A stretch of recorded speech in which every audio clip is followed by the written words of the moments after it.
Welcome to our Vault Shorts. These are shorter episodes highlighting programs and resources here in our Billings community. And joining us today to talk about CPTED is Dan Brooks with the Billings Chamber of Commerce and Joe Stout with Downtown Billings. So welcome, guys. We're excited to have you. Thanks for having us.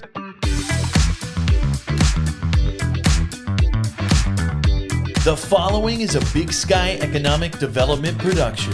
It's Mars B. And Cavo. And this is The Vault at 201 North Broadway. A business podcast. Where we bring you entrepreneurs, small business owners, and community leaders of Montana. To share their stories, expertise, industry insights, and strategies. And we are sharing them all with you every single week. You don't want to miss this. Learn how to better start, manage, and grow your business. And your leadership style. Tangible takeaways to save you time and improve whatever it is that you're working on. You're listening to The Vault. Thank you to Big Sky Economic Development for supporting The Vault at 201 North Broadway. Big Sky Economic Development provides leadership and resources for business creation, expansion, retention, new business recruitment, and community development. If you are starting a business, growing or expanding your business, diversifying your customer base, or maybe you're looking for business trainings to attend to continue to learn and grow, they're excited and here to help. Even if you're thinking of relocating your company into Billings, they're a resource for you. BSED also provides resources for community development initiatives by planning, partnering, and managing projects and administering grants for redevelopment and placemaking. Their workforce development program brings together industry and education partners to anticipate and respond to community workforce needs. And they provide talent attraction and retention resources for your business to use under the community brand Better Off in Billings. BSED's Rock 31 program is focused on helping startups thrive. And in their location in downtown Billings, they have 2 floors dedicated to co-working and additional spaces throughout their building open to the community to host their meetings, events, and trainings. Visit bigskyeconomicdevelopment.org. Again, that's bigskyeconomicdevelopment.org, or follow them on Facebook and LinkedIn. What resources, Dan? Here, resources, community resources. So welcome to The Vault. Just to kick it off and start us out, would each of you mind telling us what you do at your organizations? Yeah, so I do... And it's Dan talking. This is Dan. Yeah, Dan. I do our business advocacy and lobbying at the Billings Chamber of Commerce. So I get to work with our local, state, and federal elected officials on policy issues important to business. In addition to that, and the reason why we're here is because I helped start, along with Joe, our community's CPTED program, Crime Prevention Through Environmental Design, which is a really unique thing for chambers and downtown organizations. In fact, we were just at the National CPTED Association conference earlier this year and had kind of thrown it out to the entire group. What other chambers out there do a program like ours? And really, there's nobody else that has anything quite like we do. No. So, where was this conference at? Don't tell them. That'll be February. We don't tell them where we went in Was February. it somewhere warm like Florida? Yes. Wow. Yep. Tampa. It was actually. exactly How Florida. convenient. Exactly Florida. I know. I saw it on someone's social media. Yeah, So. yeah.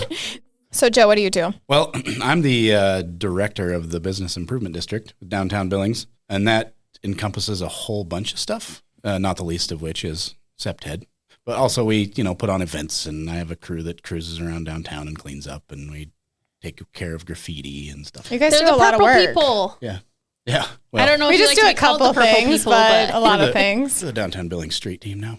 Oh, It's really official. You can call us Sorry. whatever you want. We can't get away from it. you keep mentioning this thing, CPTED. Yeah. Can you tell us what does that stand for? What does it do? Oh, Yes. Man. So Tough questions. So CPTED stands Dan for... tossed it in earlier, just nonchalant. I expect everybody to know at this point. Yep. CPTED is crime prevention through environmental design. It is kind of a new way to think about your environment and the space around you, really with an eye for how the environment affects how people behave in your spaces. So utilizing the principles of CPTED, you can make some very small incremental changes in the environment to affect how people behave. And I suppose we can probably get into those in a little bit here, but I do just want to talk kind of a little bit about definition of CPTED, according to the National Institute of Crime Prevention, which is the overarching body that does the training, works with large organizations, law enforcement departments, cities, schools to bring CPTED to communities to help improve their safety. But they define it as the effective design and use of our built environment that can have an impact on the incidence and fear of crime. So kind of a two-part, both the perception of how people feel in your spaces, and there are actual measurable impacts by implementing CPTED. Studies have shown that when people implement a multi-component or utilizing more than one of the principles of CPTED, they have a measurable reduction in robberies in an area. Additionally, when researchers talk to criminals who have committed certain crimes that actually they get to choose where and when they would like to commit them, they actually pay attention to these tiny little details. One that I like to cite is a criminal who was interviewed who said that it's the little signs welcoming people into a neighborhood that whenever he sees those, it's an automatic trigger for him to cancel his appointment robbery. So one would never think that you've got a nice, like, welcome to our neighborhood sign. His appointment robbery, that's funny. Right? It's not going to stop all crime. I cannot miss this appointment. Right? To rob. It's not going to stop all crime, but in some instances, it does stop crime. It does deter, yeah. Mm-hmm. Right? So we're really trying to think about that. How can we make these modest, small changes to the environment to have a big impact on safety? And how did the two of you, like, what prompted the two of you to become, because you get certified for this, right? Yeah. If I'm not mistaken, like, what prompted all of that for DBA and the chamber?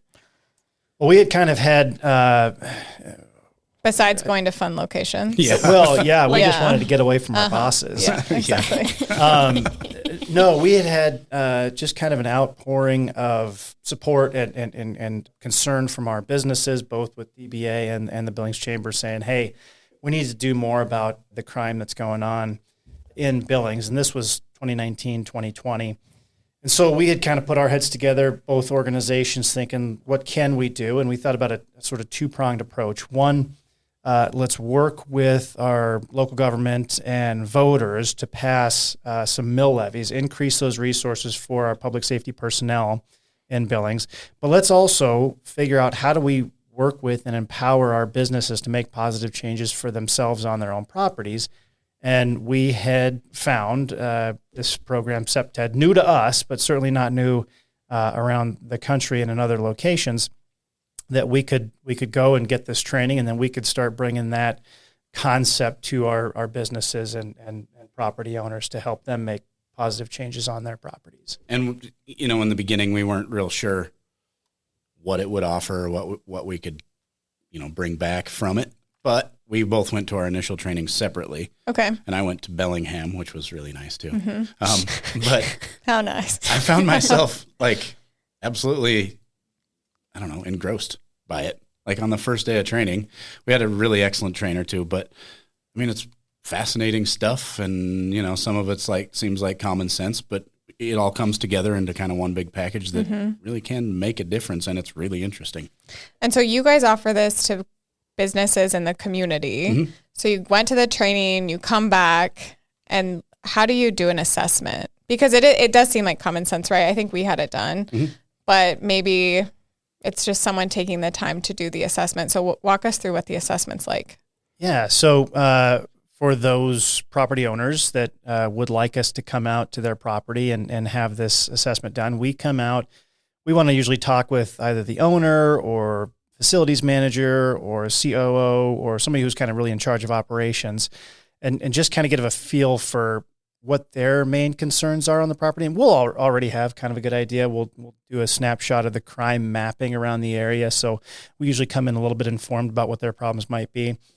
But after having that just initial little sit down, we'll go and we'll tour the property. Usually takes about an hour, depending on the size of it. Just yesterday, actually, we delivered a report to the biggest one we've done yet. One of our campuses on town, which was just a massive, massive project. We probably spent about 5-6 hours doing our on-site evaluation.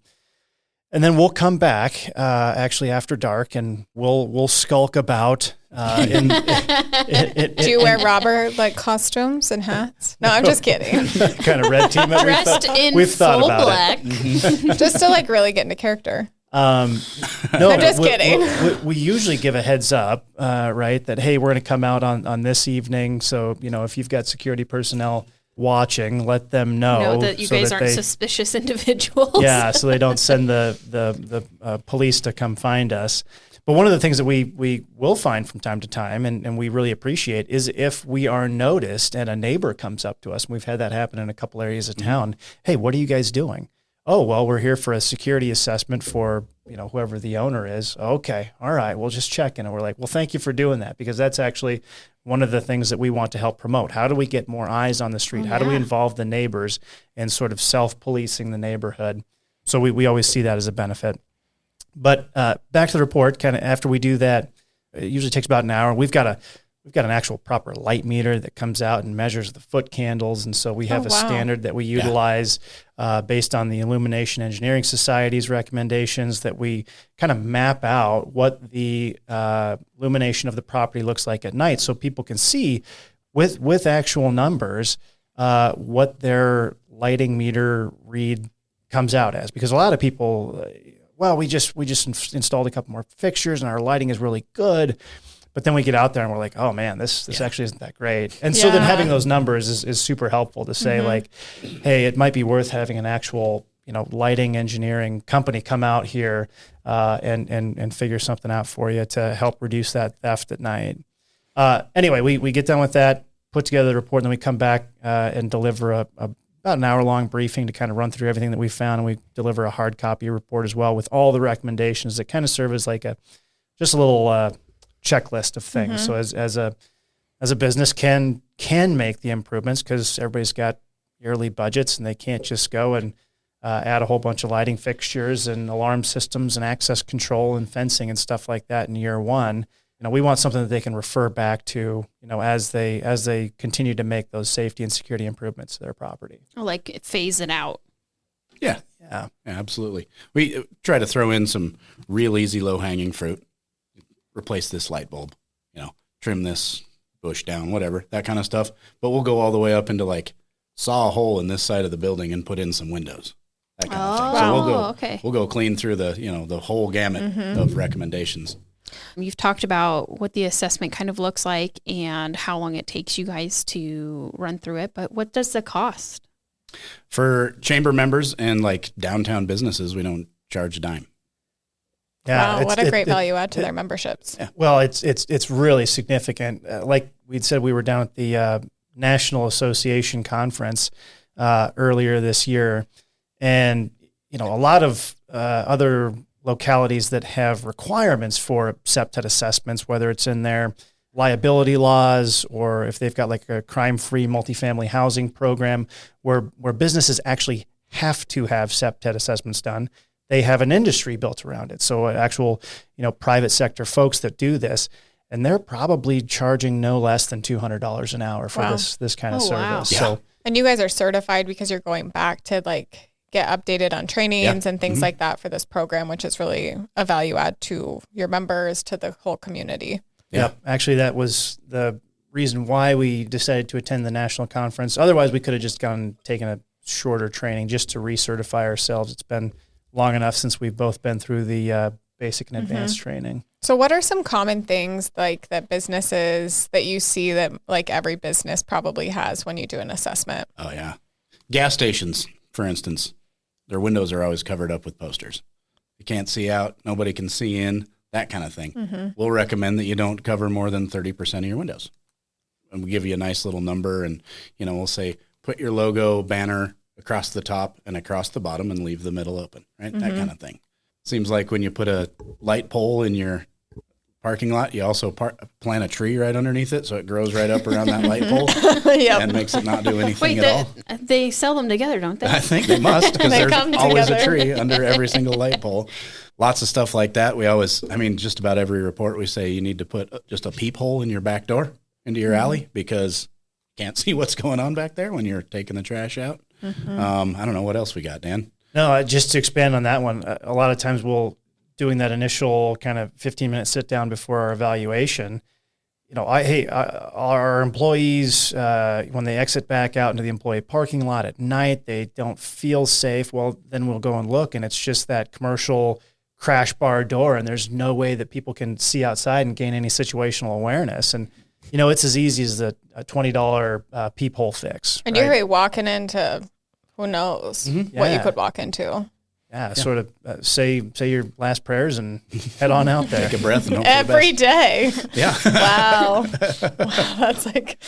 But yeah, landscaping is another big one too. When bushes get overgrown and tree canopies come down low, you lose a lot of that natural surveillance and situational awareness. And that's just such an easy one to do. Yeah. Really low cost and really provides a much better feeling of safety on a property. So let's say, you guys did this big assessment that you just talked about on one of the campuses, but or like ones that you've done recently, and you talk about low hanging fruit. But what are those phases? Because there probably are going to be costs with that. Like, how do you talk to a company when you're talking through this assessment? Like, what are some more of those details that you talk with them about? Yeah, we usually try to go. If you've got to phase this in, probably the most important is lighting. At the very least, make sure that all the fixtures work. Replace out all the burned bulbs. If there's issues with the actual electricity to that fixture, get that fixed.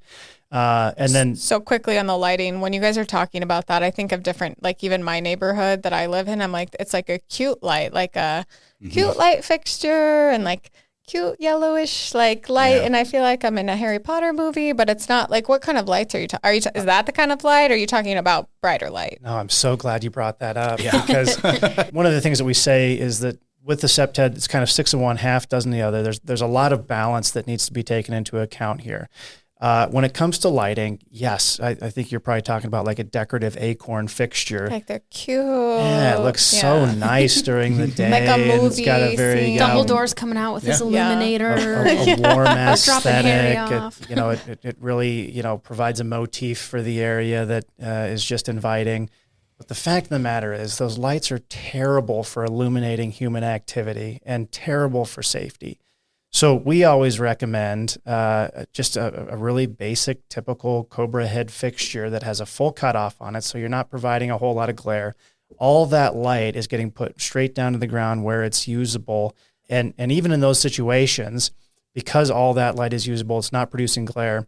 Sometimes we find that even a light that doesn't quite meet the recommended foot candle power that we like to see, if it's dim but uniform, it provides a really nice perception of safety. Mm-hmm. Whereas if you've got like really bright light producing a lot of glare, and these fixtures are a long ways off, your eyes cannot adjust as you're walking through. So it really sort of prohibits your natural surveillance, even if you're walking your dog down the sidewalk at night, right? It's not conducive to a feeling of safety and being able to have situational awareness in your surroundings. Yeah. Next time you drive up Lewis when it's very dark, as you are cruising along, notice that those really pretty acorn decorative lights, if you look at them directly, you wouldn't be able to tell if there's somebody standing right behind one, because that glare is just right in your eyes. And your eyes are used to that bright light. And so there's a dark spot right behind it, kind of under it too, that you can't see anything that's going on in there. So if a cat was going to dart across the street or something like that, you wouldn't even notice. You wouldn't see it. No, but it was too late. I agree. I think they look great. Little dead squirrels and stuff. There's usually a couple of those on Lewis, yeah. Or a cat. It makes me so sad. Yeah. Okay, so lighting's one. What are like other things you guys walk through businesses with? Just do the 4. We've got natural surveillance, natural access control, territorial reinforcement, and maintenance. What do those mean? Yeah, tell us what those mean. I'll do natural surveillance. Some people call it community surveillance, but it's basically the ability to see what's going on around you, either outside your building when you're in it or inside your building when you're outside of it, or what's going on in the lot next door or in the playground or behind the building or, things like that. So like how your workstations are positioned in your office. Can you see out the window? Can you see into the employee parking area from where you're working, or is your back right to it? Say in a residential setting, are there a lot of front porches in this neighborhood where people hang out and watch what's going on? Or is everything in the backyard? That kind of thing. And then like, is this park well used? Are there a lot of people hanging out in there who are seeing what's going on? Or is it unfriendly and nobody's comfortable hanging out in there, et cetera? Yeah, I like, especially thinking about the natural surveillance, sort of the curmudgeon-y, old retired guy on the front porch in the neighborhood that just mean mugs everybody that walks by, right? So you're out walking your dog, or apparently cats in this neighborhood we were just chatting about. And People walk their cats. And he's just glaring at you. You're sort of feeling, man, what's old man, what's his name looking at, what's his deal? But on the other hand, like, hey, if there's somebody in the neighborhood casing the joint, he's going to see him, he's going to report it. So yeah. He knows all. He sees all. Yeah, he's memorizing cars and license plate numbers. And he's probably like typing them in. Yeah, absolutely. Phone. He's just big brother and everybody. Yeah. He's on next door, just posting pictures. Person in neighborhood coming for yours This next. guy dressed in brown Yeah. in a big brown truck dropped off a suspicious package. Yeah. But we like that, right? Because that's kind of like a good. safety, like your neighbor Yeah. knows what's going on. So it kind of sounds like even for designers, developers, builders, like this is a really important tool to think about too as they're building new developments. Yeah, so actually when both of us went through the advanced course together, but in our basic courses, we had a number of architects, engineers who were going through the training too, because they want to take that and build it into the buildings that they create. We've got a few folks from our architect engineering community who have been through the CPTED training.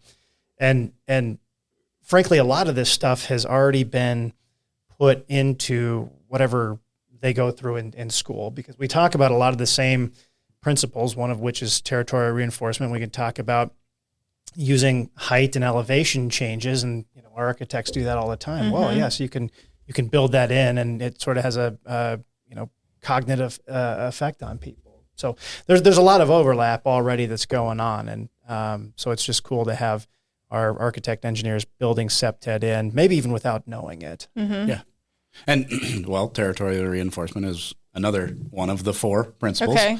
And as Dan just said, that can be as simple as you've got a really nicely branded sign outside your building, and then your parking signs have the same branding on them, right? So that means this is all part of the same building. People are taking care of it and keeping an eye on it, so I need to behave accordingly. Or my desired crime to commit is not very welcome here, and I'm probably going to get caught. I'm going somewhere else. Yeah, absolutely. I'm going to go to some rundown place that nobody cares about to do my crime. Well, as a perfect example of that, a no dumpster diving sign. We had one of the businesses that we did the CPTED evaluation for had put just that above one of their dumpsters. Hey, no dumpster diving. This is monitored 24/7 by a camera. And we heard from them afterwards, like, yeah, that's pretty much eliminated our problem. Yeah. Wow. Right. So just they've one sign and like a moved camera. on to another dumpster. Yeah. Yeah. You wouldn't think that would matter, but in this instance, It did. Yeah, absolutely. Wow. What are so elaborate on those last 2 a little bit too that you talked about. Oh, yeah. Okay. So I can't remember all 4. I'm Gotcha. like, Yeah, no the problem. other 2. So natural access control, that's just like, well, we always use Shields as the best example Okay. because everybody knows what it looks like. You pull up and park in that parking lot, there is no doubt in your mind how you get in there. It's Correct. in that huge glass entryway, and in the world we live in, it's called a celebrated entrance. Okay. Because you got to have a special word for everything. Okay. And or an acronym. Those are always nice too. But We love acronyms. oh, absolutely, there should We're be more. acronym city. There Yeah. should be more. We are. So natural access control is like directing your users how to move around the space and keeping maybe people who are up to no good out of the space, that kind of thing. So if you see somebody park in the parking lot and start wandering around into the side parking lot of Shields, kind of looking around, you know that they're not there to go to Shields. They're there for something else, maybe to check door handles, maybe to steal stuff out of cars, that kind of thing.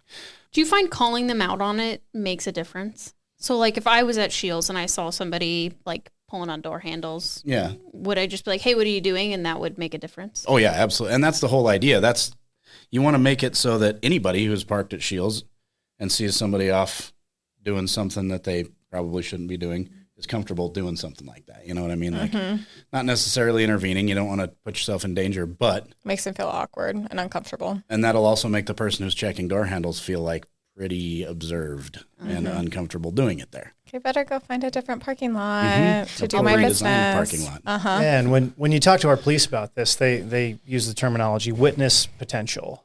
right? So, criminals that care if they get caught, and there are some that in our community that don't. We've got some other problems we need to address, but those that do care and don't want to get caught, they know how they are perceived in an environment and don't want to put themselves in a situation where, you are watching them walk around the side of a building outside of the normal entrance, because you're going to see, hey, he's the guy in the green hat with the blue plaid shirt and the wonderful beard, right? and you're going to report that to the cops. Beautiful description.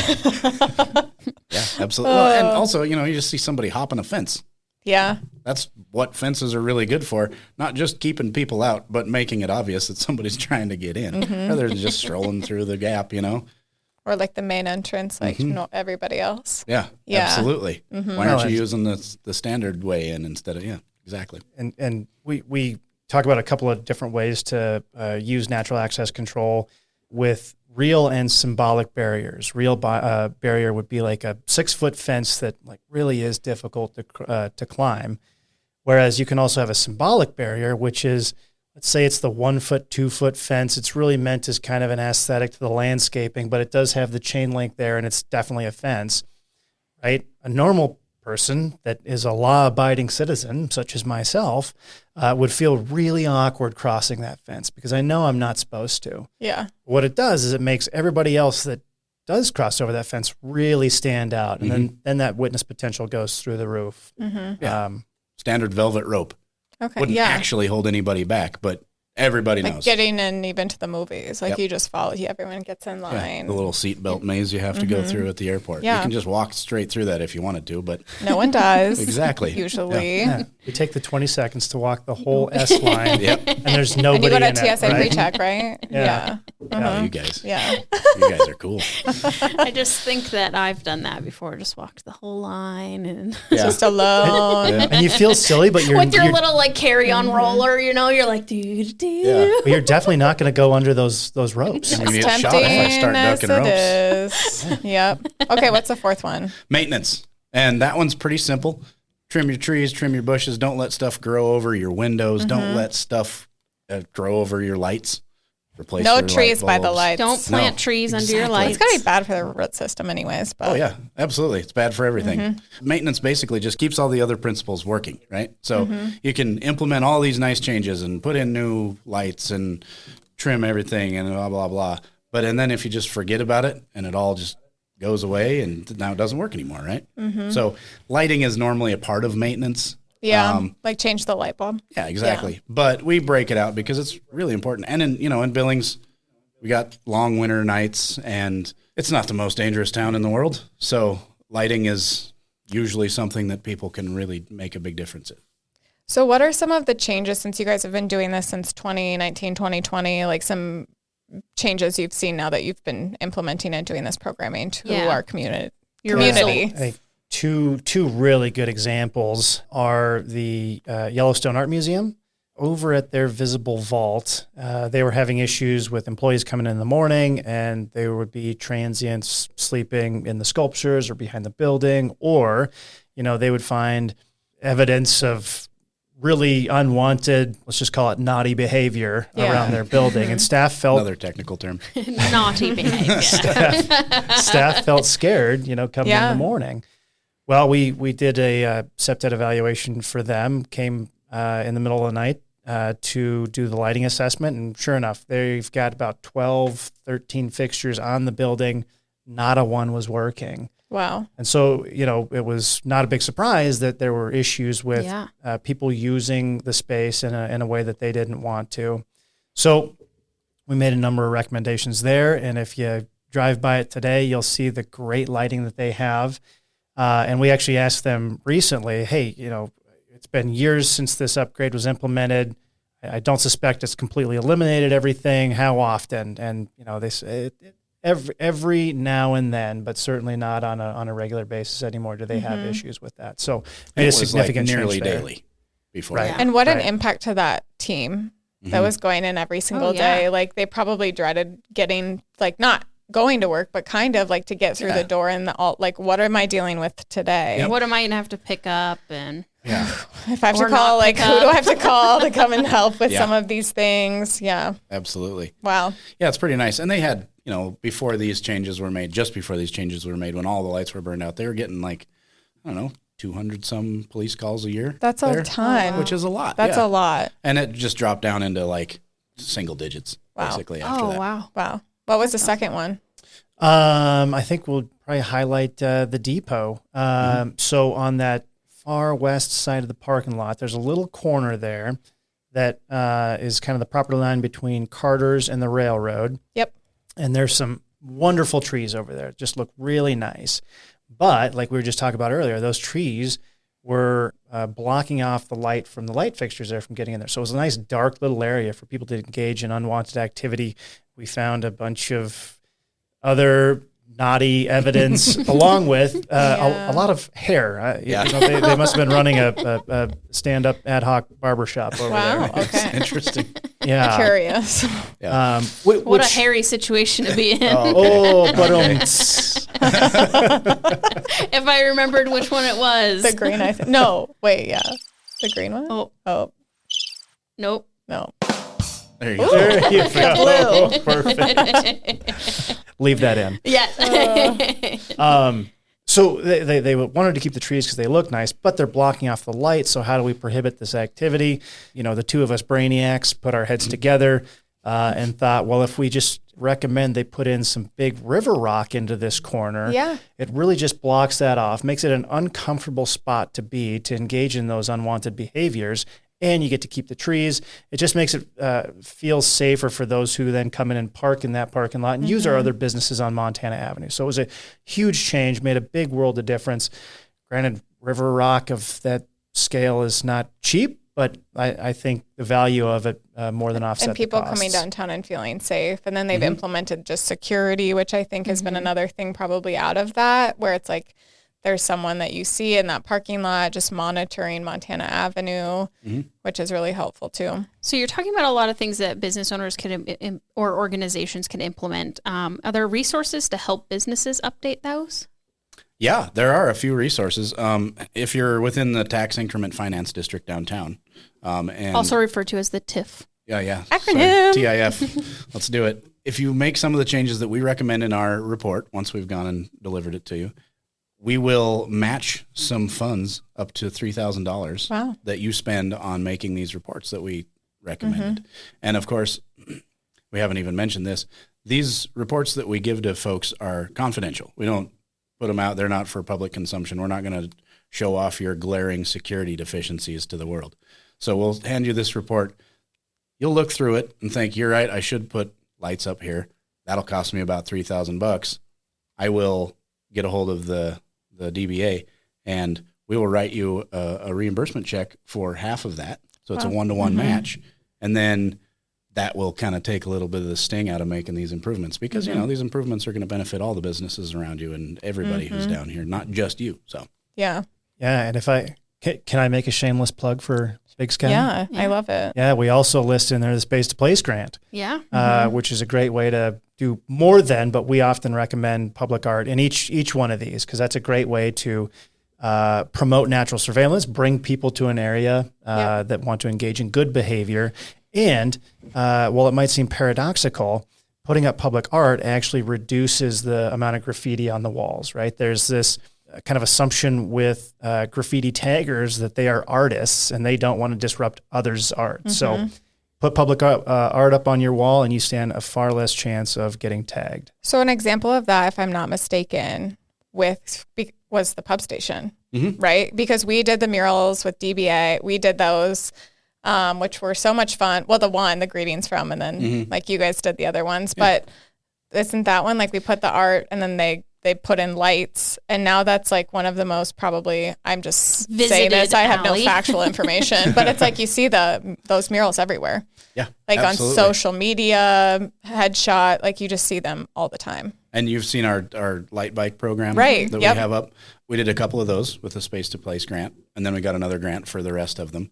But those have turned formerly dark alleys into fun, kind of colorful spots that feel warm and more safe. And we see, like, man, it was prom night. There was a line of people waiting to get their pictures taken in the alley on, 29th between 2nd and 3rd. We put like a canopy of lights in there, a light bike, a bunch of murals. Oh, And- is that the one with the dinosaur? Yeah.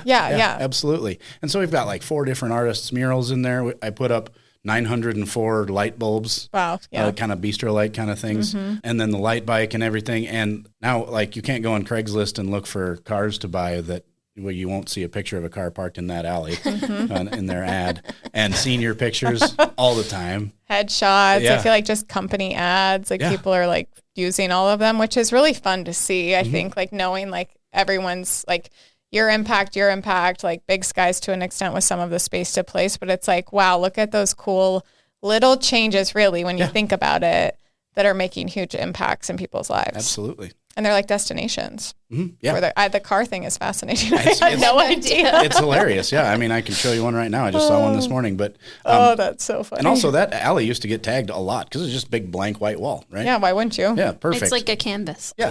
Dark. It's on it was on a formerly one-way street and traffic was going the other way. So they wouldn't even see you against that wall and everything. And we haven't had a tag in there since. That's really Wow, cool. that's That's great. awesome. So with that, is there anything else about the CPTED program that maybe we haven't talked about with you that you're like, we got to mention this? Other than we do these for free. So Okay, for free. Wow, that's huge. For free. I mean, we've For got now. we've got enough in the queue to get us through the rest of this fiscal year here, but would love to put more businesses on the roster. The other thing that we would love to do is come and give a CPTED 101 presentation to staff and organization, exchange club type thing.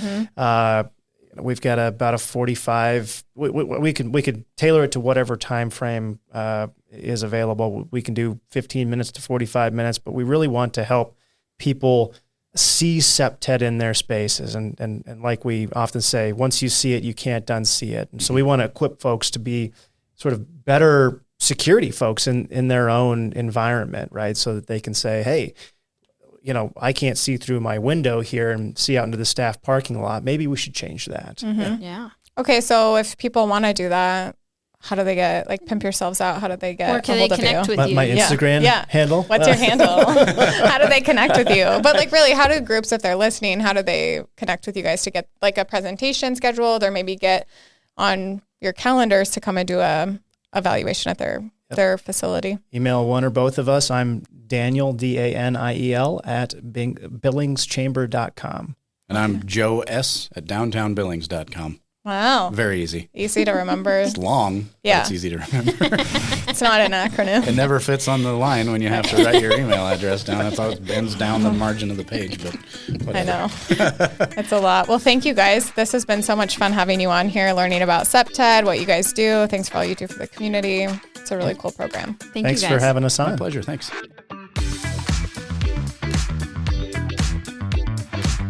We hope you enjoyed this episode.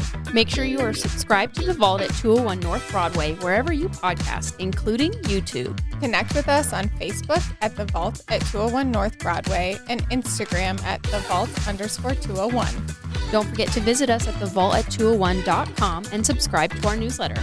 We will see you next time. Bye.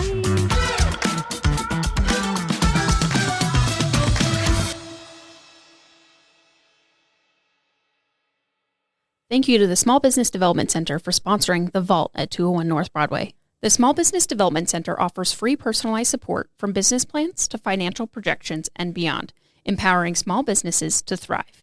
Reach out to us at bigsky economicdevelopment.org.